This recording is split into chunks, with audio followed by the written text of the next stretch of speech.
The low oil pressure warning light is one of the most critical alerts your vehicle can display. Understanding what it means and how to respond can save your engine from catastrophic damage. This warning light typically activates when oil pressure drops below 5 to 7 psi. The light may appear red for immediate danger or yellow and amber as a caution indicator. Oil pressure is measured in psi or pounds per square inch. Normal operating pressure ranges from 25 to 65 psi, while the danger zone is anything below 10 psi. Watch what happens when oil pressure drops dangerously low. The needle enters the red zone, triggering the warning light.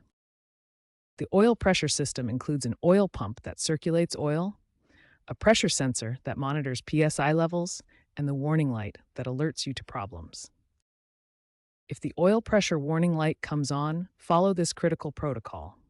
Pull over safely within 30 seconds and turn off the engine immediately to prevent damage. Wait 5 minutes to allow the oil to settle. Then check the oil level using the dipstick. This will help determine if low oil is the cause. Ignoring the oil pressure warning can lead to catastrophic engine damage.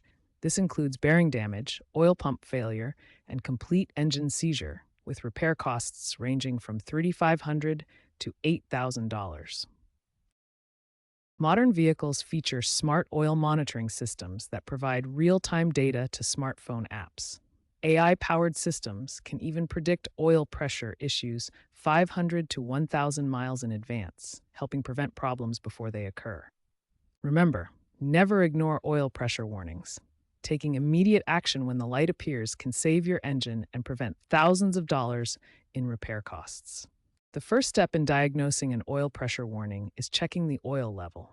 If the oil is low, adding the appropriate grade oil may resolve the issue immediately. If the oil level is adequate or the warning light persists after adding oil, further diagnosis is required. We need to identify the root cause of the pressure loss. Use an OBD2 scanner to check for diagnostic trouble codes. This will help identify specific sensor or system failures related to oil pressure monitoring. Test the oil pressure sensor's resistance using a multimeter. A healthy sensor should typically read between 10 and 180 ohms. Values outside this range indicate sensor failure. Inspect the oil filter for clogs or contamination. A dirty filter restricts oil flow and can cause pressure drops. Compare a used filter with a new one to assess condition. Understanding the complete oil circulation system helps identify potential failure points. Oil flows from the pan through the pump, filter, and throughout the engine before returning. Repair costs vary significantly depending on the root cause. Sensor replacement is relatively inexpensive, while oil pump replacement requires major engine work and higher costs. Regular maintenance is the key to preventing oil pressure problems. Follow manufacturer recommendations for oil change intervals and use quality filters to protect your engine investment.